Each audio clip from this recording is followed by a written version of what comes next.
Now here is your host of Talking Sports, Maurice. All right. Thank you so much for tuning in. You are watching Talking Sports with Maurice. This is my NFL recap of Wildcard weekend. A couple of takeaways. One, you can't trust a kicker. Two, there will be a new Super Bowl champion. I'm locked and loaded in Culinary's Island, and I'm ready to put on the show. Bravo. Kudos. All right, to everything the Carolina organization. Look, Bryce Young, you were looking at him as a bust. Bust. Sam Darnold went through there. Baker Mayfield went through there. All right, you look like Bryce Young was just a little tenderoni that wasn't going to last long, right?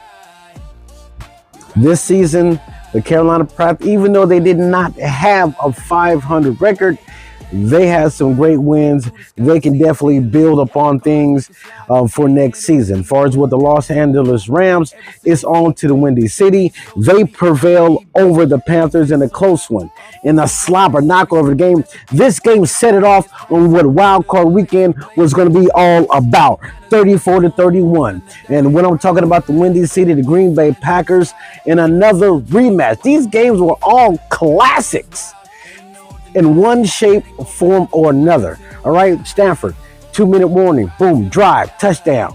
Bryce Young, he get the ball, try to do something, but that didn't work. All right, here come the Green Bay Packers. They're up by 18. Here come Caleb Williams and the Chicago Bears. It shouldn't be like... Look, the Bears have been doing this all season long. You know Caleb Williams, when he's down, he can still be the comeback kid. You thought it was Baker Mayfield, but it's Caleb Williams. He's been making comebacks after comeback after comeback all season long, and he did it again Saturday night against the Packers, 31-27 in another instant classic. A lot of people want to talk about the handshake. I'm talking about Caleb Williams and his performance. All right, and also Jordan Love. You know, Jordan Love, he was coming into the game rusty anyway. Both threw for over 300 yards. They are both young, prime time players. Give it up for the Chicago Bears again. They are now hosting the Los Angeles Rams. Rams, Bears, who do I have? I'm picking the Chicago Bears. Look, I know Sean McVay want to ride for his homie. You know, the whole handshake, the fuck the Packers, and all this, crazy stuff. You know, Sean McVay, he was like, look, that's my boy. Matt LaFleur, that's my boy. That game is going to be bananas between the Bears and Rams. Again, I'm taking the Bears at home over the Los Angeles Rams. In the brotherly love, you had another playoff rematch. The first game was in the championship game when the 49ers ran out of their quarterbacks in recent memory. I told my partner, my partner was over here, Bo, die-hard Fly Eagles Fly fan. And I told him, like, look, we're not going to run out of quarterbacks this time. Okay, this time. And this game, the bell did ring. George Kittle went down with a torn Achilles, that everyone knows. And like, damn, that happened in the second quarter. And the 49ers still found some way to win. When it comes down to Brock Purdy, what you want to say now, no matter how the season ends, was hosting the Lombardi Trophy or going home sleepless in Seattle. All right? Or even somewhere in between. You never know what the 40. What this is.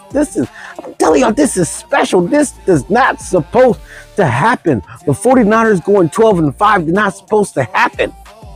The 49ers in the division round did not supposed to happen. All right. What did they say about Brock Purdy?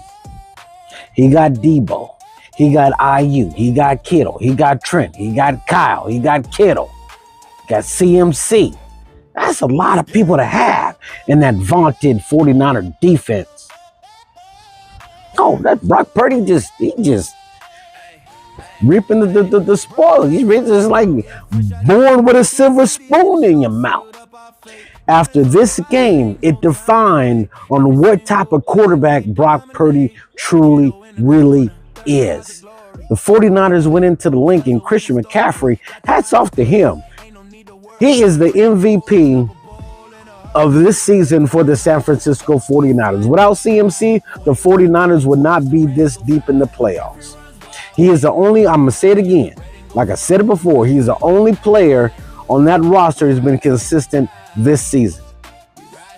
The 49ers prevail at the link 23-19. And how we got to 23-19? The 49ers got the ball and struck gold first.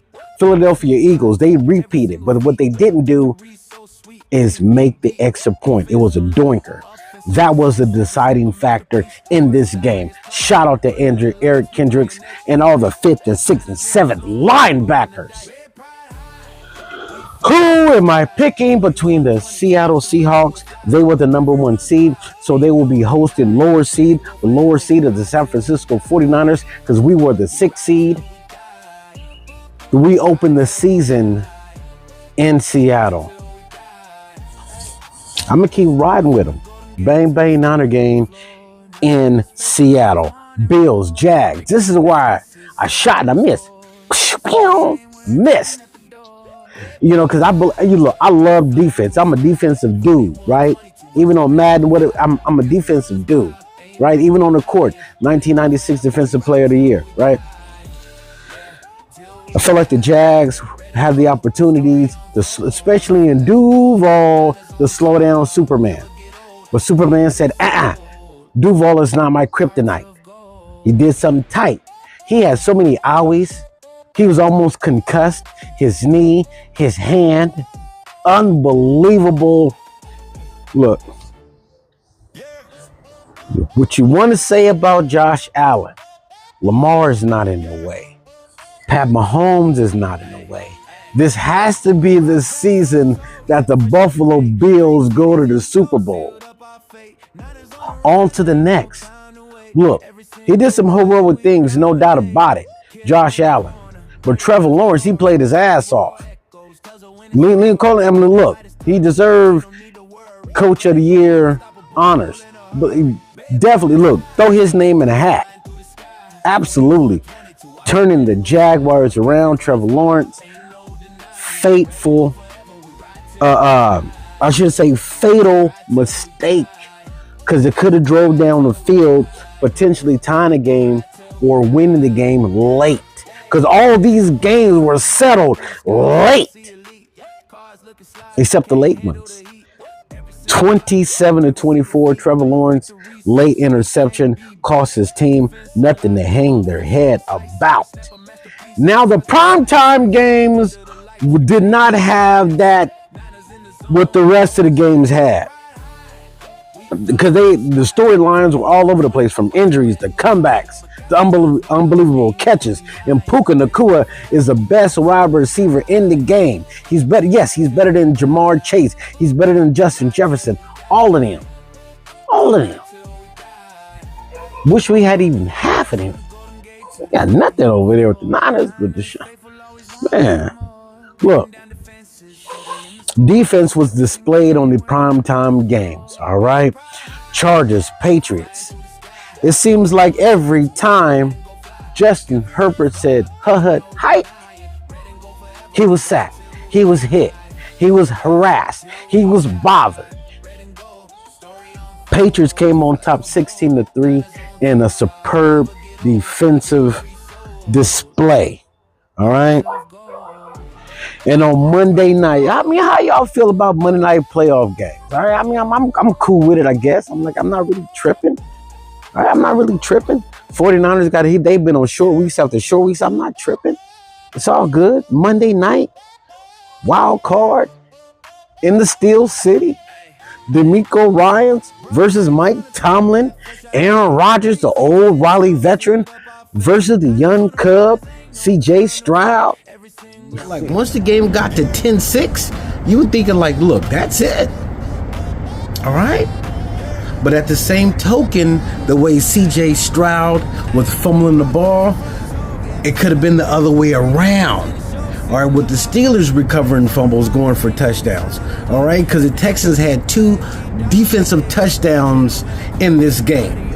And it easily could have been the Steelers. The outcome was the Houston Texans 30, the Pittsburgh Steelers 6. Mike Tomlin stepping down.